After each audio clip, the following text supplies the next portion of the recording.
Sabe, toda empresa, não importa se é uma gigante da tecnologia ou aquela cafeteria da esquina, todas elas falam uma mesma língua secreta, a língua da contabilidade. E o mais legal é que essa língua toda se baseia numa única regra, uma equação que é, simplesmente, perfeita. E hoje a gente vai desvendar essa regra contando uma história. A grande pergunta é, como é que uma ideia, sabe, aquela faísca de inspiração, se transforma em um negócio de verdade? Como é que um sonho vira algo concreto com uma estrutura financeira que funciona? Então, a chave para isso está em entender só três elementos. Pensa neles como os blocos de montar de qualquer negócio. São eles a base de tudo, a linguagem universal das finanças. E calma, a gente vai ver cada um deles passo a passo. Beleza, então vamos mergulhar nisso. Para deixar tudo bem claro, bem concreto, a gente vai acompanhar a história de uma empresa que a gente inventou aqui, a Livraria Foco SG. Uma pequena livraria, mas com um sonho bem grande. A primeira coisa que acontece é o seguinte: os fundadores pegam R$ 100.000 do próprio bolso e colocam na empresa. Eles transferem essa grana das contas pessoais direto para a conta da livraria que acabou de nascer. Esse é o pontapé inicial de tudo. E aqui a gente tem a primeira foto financeira da empresa. Dá uma olhada. Do lado esquerdo, em aplicações, está o que a empresa tem, R$ 100.000 em caixa. E do lado direito, em origens, a gente vê de onde veio esse dinheiro. Do capital social, ou seja, dos donos. Agora, presta atenção na regra mais importante de todas, que vai seguir com a gente até o fim. Os dois lados são iguais. 100.000 de um lado, 100.000 do outro. Perfeitamente equilibrados. Então, esse capital social é o que a gente chama de patrimônio líquido. É basicamente a parte do negócio que é dos donos de fato. É o dinheiro que eles mesmos colocaram lá.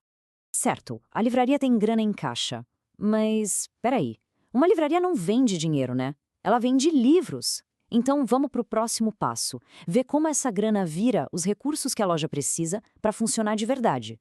Com o dinheiro na mão, o que eles fazem? Pegam metade, R$ 50.000, e compram um primeiro estoque de livros. É uma troca simples. Um tipo de recurso, o dinheiro, vira outro tipo de recurso, os livros para vender. Agora, olha que interessante o que acontece no balanço. O lado das aplicações mudou de cara, mas o valor total continua o mesmo. O dinheiro em caixa caiu para 50.000, mas agora a empresa tem outros 50.000 em estoques. A soma continua sendo R$ 100.000. E o equilíbrio com o outro lado, perfeito como sempre. E isso nos leva direto para a nossa segunda grande definição. Tudo isso aí do lado esquerdo, o caixa, os livros no estoque, a gente chama de ativos. São todos os bens e direitos que a empresa tem e que, claro, podem ser usados para gerar mais dinheiro no futuro. Bom, a livraria está pronta para abrir as portas, mas os donos pensam: a gente queria ter mais livros, uma coleção ainda mais incrível para chamar atenção. Só que eles não querem gastar o resto do dinheiro do caixa. E aí, como é que se cresce? Bom, às vezes é preciso uma ajudinha de fora. A solução que eles encontram é comprar mais R$ 25.000 em livros, só que negociando para pagar depois. Ou seja, o fornecedor entrega os livros agora e a livraria promete pagar no futuro.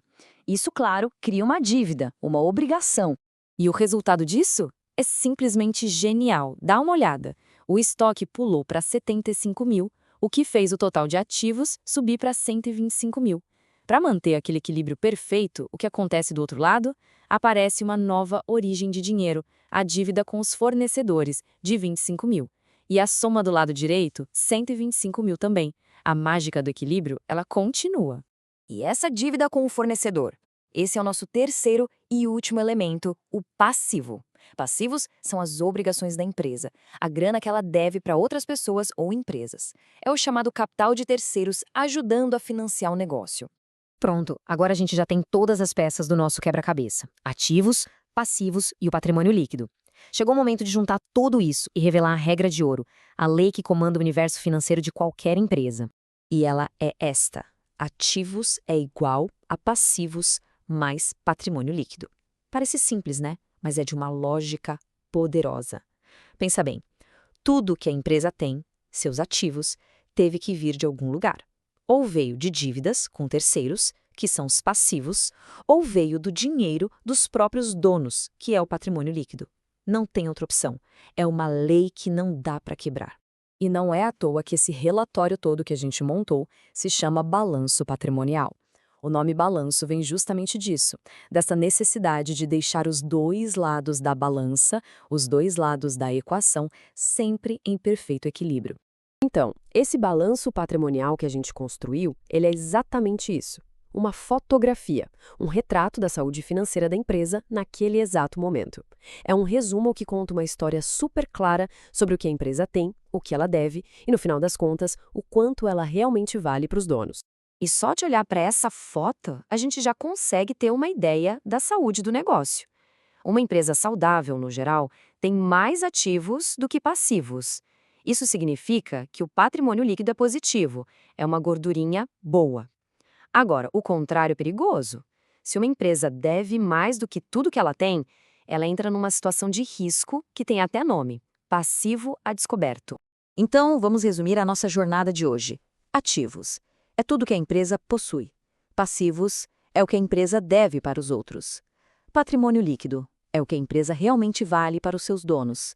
E a regra de ouro que nunca falha: ativos sempre será igual a passivos mais patrimônio líquido. Agora que esse código foi decifrado, fica uma provocação. Da próxima vez que pensar em uma empresa, daquelas grandes que todo mundo admira, tente imaginar o balanço dela. O que será que ela tem de ativos? Como será que ela se financia? A história que esses números contam, essa história pode ser muito, mas muito surpreendente.